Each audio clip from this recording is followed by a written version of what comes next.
This is a lecture from Open Tuition. To benefit from the lecture, you should download the free lecture notes from opentuition.com. Right, let's go through and pull it all together and have a look at a big group statement of cash flows question. So the example that we've got there is all about a company, is it called Dove? Let's go through and have a look at the requirement first, which is there right at the very bottom of the following page, isn't it? So what you've got there, no surprise, it wants the consolidated statement of cash flows, and it's there for the year ended December 2015. Okay, so what you can see there is that you've got the usual information. You've got the position statement of Dove, so you've got there your brought forwards for 2014 and your carry forwards for 2015. As we scroll down, we can also see as well there, can't we, that you have the statement of is it profit or loss. So in a moment we shall be going through there, shan't we, and starting at profit before tax. Just be aware, this is what the examiner does tend to do now, throws in a statement of changes in equity, which can be very, very useful. So I draw your attention here to the fact that you have, is it some non-controlling interest, and look at what happens there. And also as well, if you look at the equity shares, you can see there's been an issue of share capital. You can see that there's been some dividends. So some dividends out of the retained earnings. Is that the dividends maybe that have been paid to the parent? There's a dividend that's been paid out of the non-controlling interest. So is that the dividend paid to the NCI? So it actually gives you a lot of information without requiring you to go through and do some of the calculations. If you look at the additional information, it tells us that there's been an acquisition of the subsidiary, Fred, for 50 million. We're given the fair value of the net assets, so we'll need to adjust for those, won't we? It also says that we have an associate, so we'll need to maybe work out the dividend received from the associate. And then it gives us a little bit of information to do with property, plant and equipment, doesn't it? It talks about depreciation, and it talks about the sale of an item of property, plant and equipment as well. Okay, so we know we are preparing a statement of cash flow. So what I would do is I would get myself a blank page of A4 paper, and I would head it up with my group statement of cash flow. I would then leave that entire page blank. Okay, although before I do that, I would put in there your operating activities as a heading. If you want, you can also put in profits before tax. Okay, so at the very top of that first page, group statements of cash flows, operating activities, PBT. Leave that page entirely blank. Turn the page over. You then have, is it your investing activities? So at the top, you can put your investing activities. Halfway down that page, you can then think about your financing activities. And then on the bottom 3 lines, I would just go through there and look at the movement in cash and cash equivalents, the brought forward, and the carry forward. Okay, hopefully everything would work out in the end, wouldn't it? And then what you can do, that's all on, one page of paper, one on one side and then on the other. You could then go through there and grab yourself a separate page of paper and head it up there with the workings. Okay, excellent. But go back to the bottom of that second page, look at the movement in cash, the brought forward, the carry forward, because what we can go through and do there is that we can look at the cash and cash equivalents. Opening is 230, closing is 190. It's P2, so there's unlikely to be any, if you like, overdraft. Okay, that was F7. Here, put in your opening cash as 230. Closing is 190. If that's the case, then the movement must have been 40. Okay, there we go. you're unlikely to score any credit for that within the exam. I think that's a bit unfair. It'd be nice to get 1 mark for it, but past experience dictates that there's no credit available for it, so you don't even need to do it, but it's up to you. Right, everybody happy with that there? It eases the nerve, doesn't it? It puts you at ease. You ease yourself into it. Right, what we then go through and do, following on from our methodology, is that we look at the group profit before tax first. So we start off at PBT. PBT is it at 375. So I can put in my 375. Easy. Put it in, get yourself a mark. Brilliant. Once you put in that, remember what we said then is that we look up and then we look down. Okay. So when we look up, let's adjust first of all for the share of profit of associate and the finance costs. So we've got there, is it the finance costs? We have there, is it then the associate? So I think the finance costs were 55. So get them the right way round. So we add that back. The share of profit of associate was 40. That was added in, wasn't it? So we need to deduct that in getting back to your profit from operations. Okay. Good thing there is it's really easy on a group statement of cash flows to go through there and pick up the marks. You get 1 mark for every number that you put in. Okay. So 1, 1, 1. Okay. That's how easy it can be. The finance cost then converts itself into an interest paid, doesn't it? So part way down that first page, you've got there, is it your interest paid?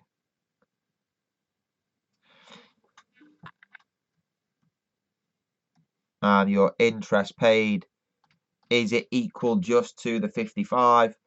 Or were there in the statement of profit or loss, or sorry, the statement of financial position, any opening and closing interest payable balances? No. Okay. So that expense that you see of 55 in profit or loss is also what is then paid. There's no opening and closing figure to adjust for. Okay. Excellent. Once you've done that, we've dealt with the finance cost and the interest. We've dealt with the associate, adjusting for the non-cash item, but we haven't adjusted for the dividend received.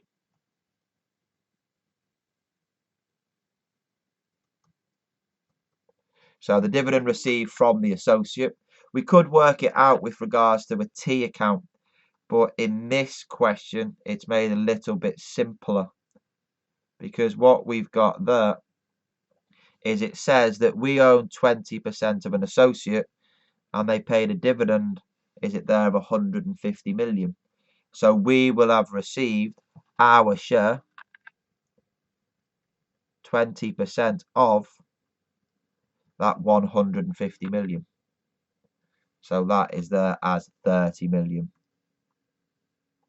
If you want, you could work it out as a T account. I'm not going to go through and do that because it's not necessary. If you want, work it through in your own time. Put in the T account, put in the opening, the closing, share of profit of associate, and then work out the carry forward, or sorry, work out the balancing figure, which is there as the dividend received from the associate. But so far, so good.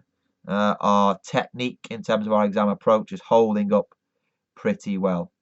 Start at PBT, look up. Once you've dealt with the non-cash and the cash aspect, then begin to look down. And when you look down, that is when you see tax. When you see tax, that then means that we need to look at tax paid.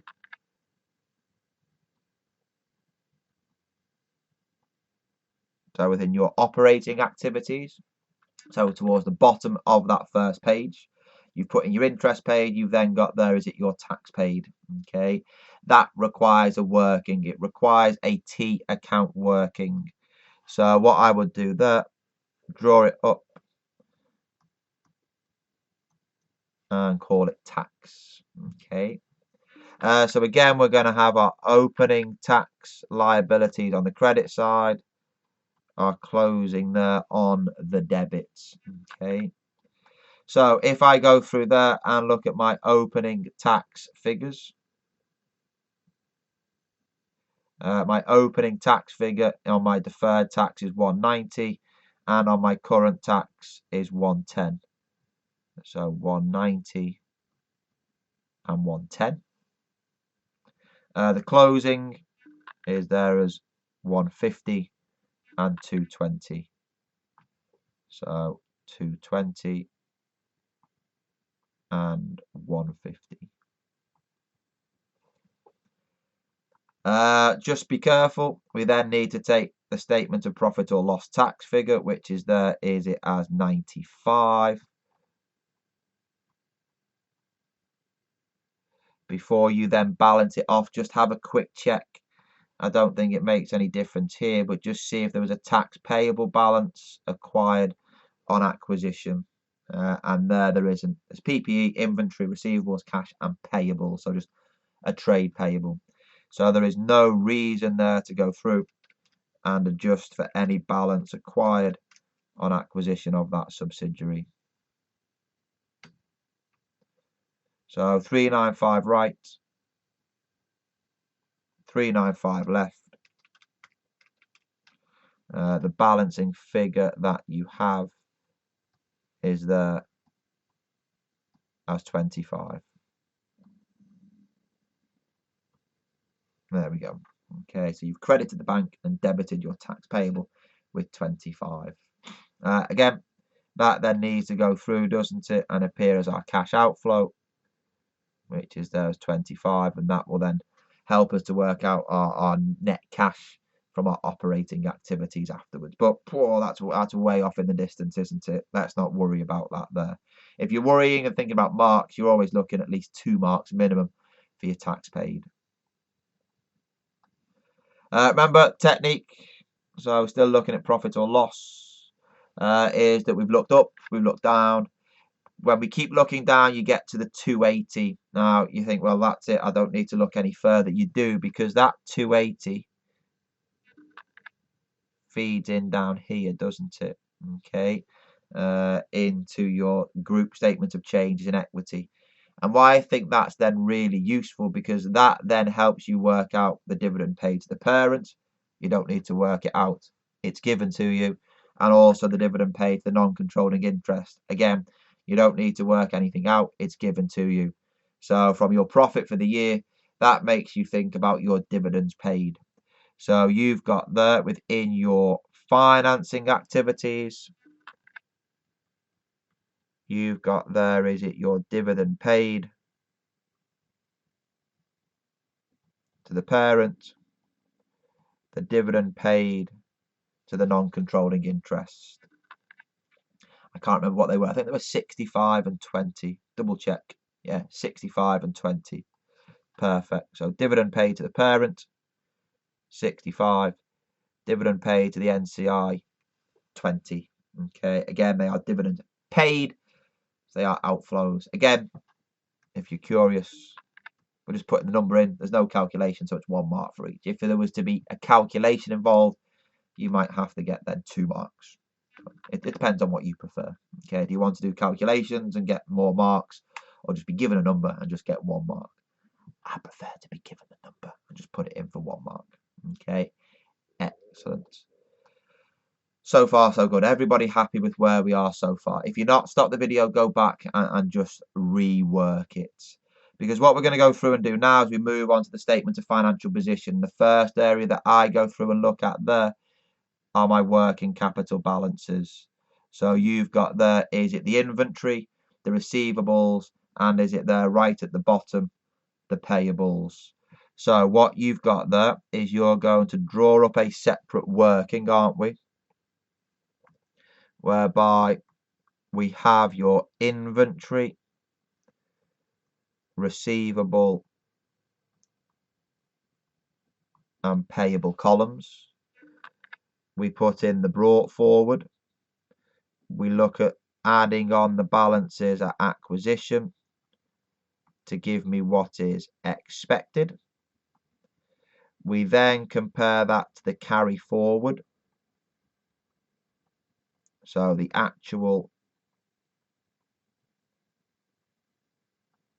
before we then look at the movement, don't we? Okay, remember that pro forma that we looked at in one of the earlier videos. It's vitally, vitally important.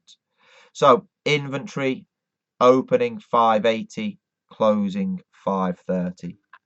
So opening 580, closing actual 530.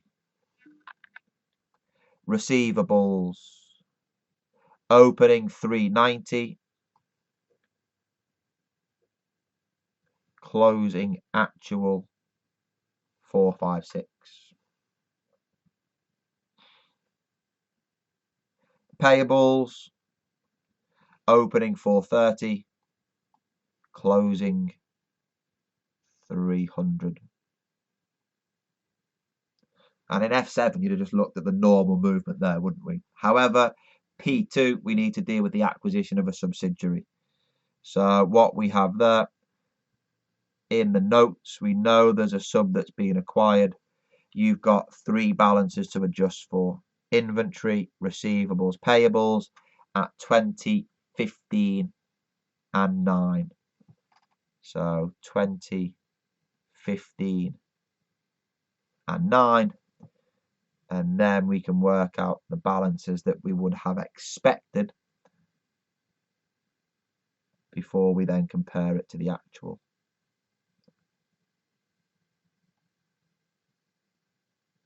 Okay. So again, you've got 600, 405, 439.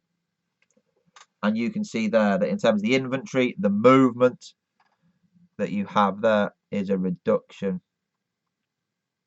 of 70, isn't it? On the receivables, there is an increase, is it, of 51. And on the payables, there is a reduction of 139, isn't there? Okay. So if there is a reduction in inventory, you have more cash, don't we? So we have there your increase. Sorry, careful. Let's just double check.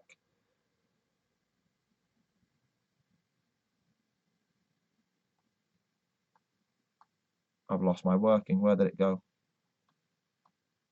Did I just delete a page? I think I did.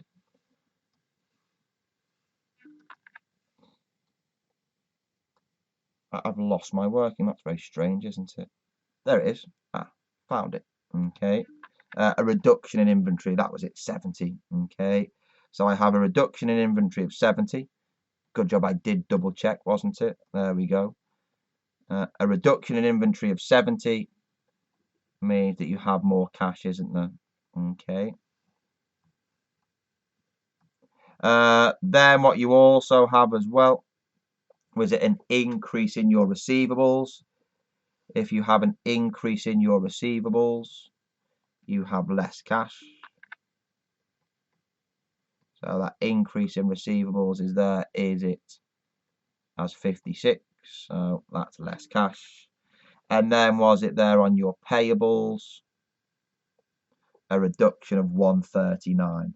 So if there is a reduction in your payables, again, you have less cash, don't we? You've paid off your suppliers. There we go. I mean, that reduction was there, was it? It was 139. Double check. Yeah, 139. Excellent. There we have it. Okay, so that working there is fundamentally important, isn't it? Okay, because it goes through there and takes account of the acquisition of the subsidiary. Don't try and take any shortcuts. If you do, all the very best of luck to you. Okay, excellent. So we're looking at the statement of financial position. We've dealt with all the current assets. We've dealt with the current liabilities now, haven't we, in terms of tax payable, trade payables. We've got some long-term borrowings, aren't there? You can see there's an increase in borrowing, so that's a cash inflow.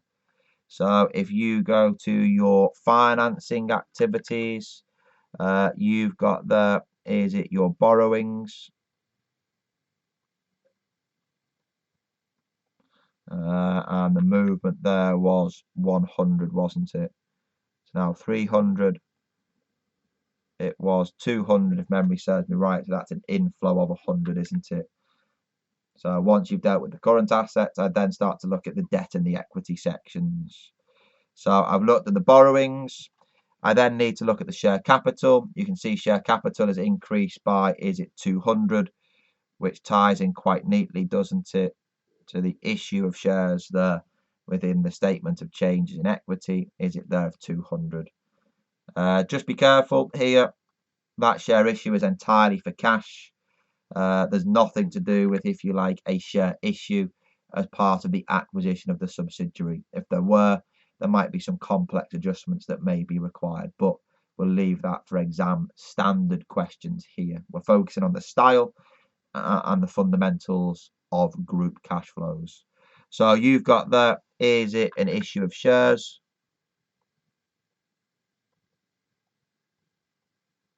And that issue of shares gives you a cash inflow, is it of 200? Okay. All going swimmingly well so far. And the reason why I tick everything off is because then you can see what you have and haven't done. If you look at retained earnings and non-controlling interest, we've already actually dealt with those with regards to looking at the dividend paid to the parent and the dividend paid to the non-controlling interest. I've actually already dealt with my investment in associate because I've dealt with the dividend received from the associate. Okay, we might draw up the T account at the end just to show you that it all works. And then what we've got is property, plant and equipment and goodwill. Okay, so goodwill, it looks like maybe there's been an impairment. Property, plant and equipment, there's all sorts to deal with, isn't there, with regards to PPE?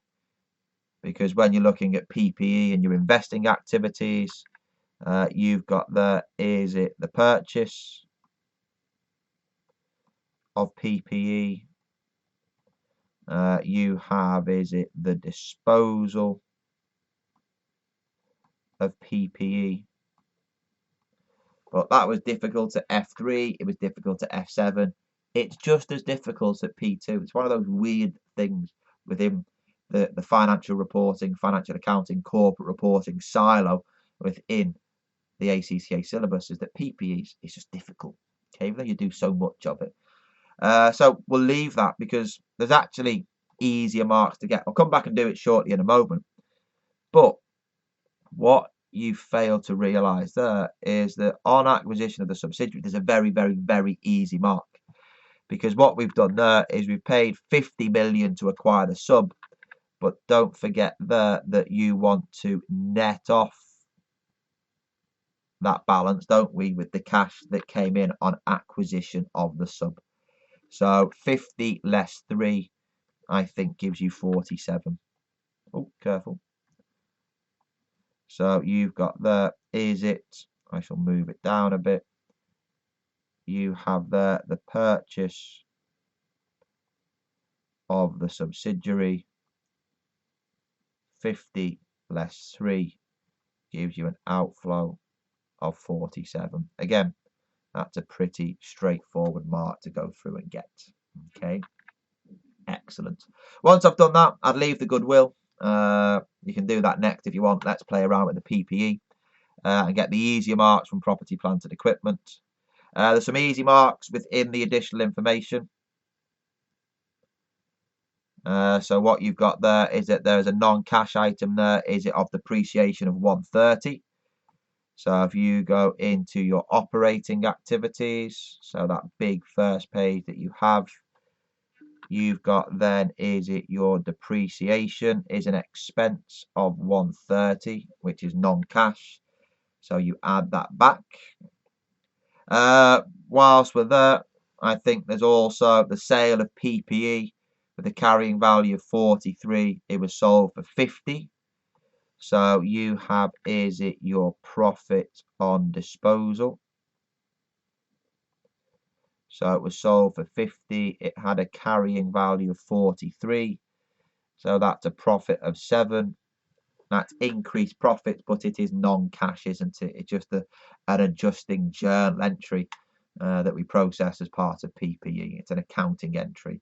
So it pushed up our profit, not our cash, so we need to remove it at 7. Don't forget, however, then to deal with the proceeds. So we disposed of PPE, was it there for 50 million? So that was nice and straightforward. That's pretty easy. So again, if you're looking for easy marks within the exam, I think you can find plenty of them there. You will get to them as you work through our formulaic approach. Okay. The hard bit is there looking at the purchase of property, plant and equipment. It's for that I would draw up a T account. So the property, plant and equipment. Nice big T account. So we've got there my opening PPE and my closing PPE. Back to the SFP. Opening 1250, closing 1745.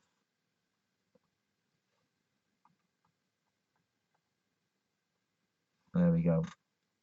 What else has happened? Well, I think there was depreciation. The depreciation that we had within the question, was it 130? Yep, there we go. Depreciation charged of 130. So the depreciation reduces the carrying value of 130. I think there was a disposal. Was the disposal carrying value? So remember, it's all at the carrying value is there at 43. Double check. Yep, again, 43. Please, whatever you do, don't put in the proceeds. That's a common mistake that people make. There's been no revaluation. So what we have there is we will have our balancing figure. The balancing figure is the cash figure, which essentially is for your additions, isn't it? So if I total it up both sides, 1745 plus 130 plus 43 gives me the 1918 on the right. So that needs to be 1918 on the left. My balancing figure for my cash is there as 668. That there is the purchase of my property, plant and equipment. So purchase of PPE is there as 668. Nice big cash outflow there. Okay, excellent.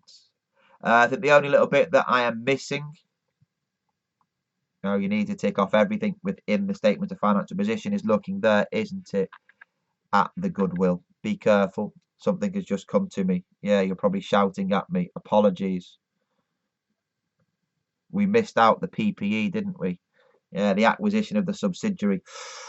Careful there, Christopher, because my brain is a little bit frazzled from everything that we've worked through. So you've got the sub. The sub had a fair value PPE, was it there, of 13. So I put that in. I thought things looked ever so slightly wrong, but that's what happens. So your purchase of property, plant and equipment is 655. Okay. Phew. There we go. 655. So I can go back there, correct my figures. Is it there? 655. Okay. Easy mistake to make within the exam. But that's just a good learning demonstration, isn't it? To make sure that you do not forget it. Okay. Brilliant. Last thing to go through and do is to go through there and look at the goodwill. And the reason why is because when we're looking at the goodwill, we need to work out the goodwill on acquisition of this subsidiary. So they paid 50 million. The net assets are there, is it as 42. If we're not told anything else, then the value of the non-controlling interest would normally be given to you within the question. But again, my mind is fried. It's all of the share capital. So there's no non-controlling interest. So what you've got there is that you've paid 50. The non-controlling interest is nil. And we deduct the net assets at acquisition, which were 42. That gives me their goodwill on acquisition at 8. Okay. Why is that important? Well, the reason why that's important is because if you go through and look at your goodwill, you've got your opening goodwill as an asset and your closing. So the opening goodwill was there at 1230, 1184 is the closing. So 1230, 1184. You've got the acquisition of the sub, and I think the goodwill that we calculated there was 8. So when you balance it up, 1238 on the left, 1238 on the right. Does that give you a balancing figure of 54? That 54 is reducing the goodwill, and one thing that reduces the goodwill is an impairment, isn't it? Okay, so you've got an impairment of the goodwill.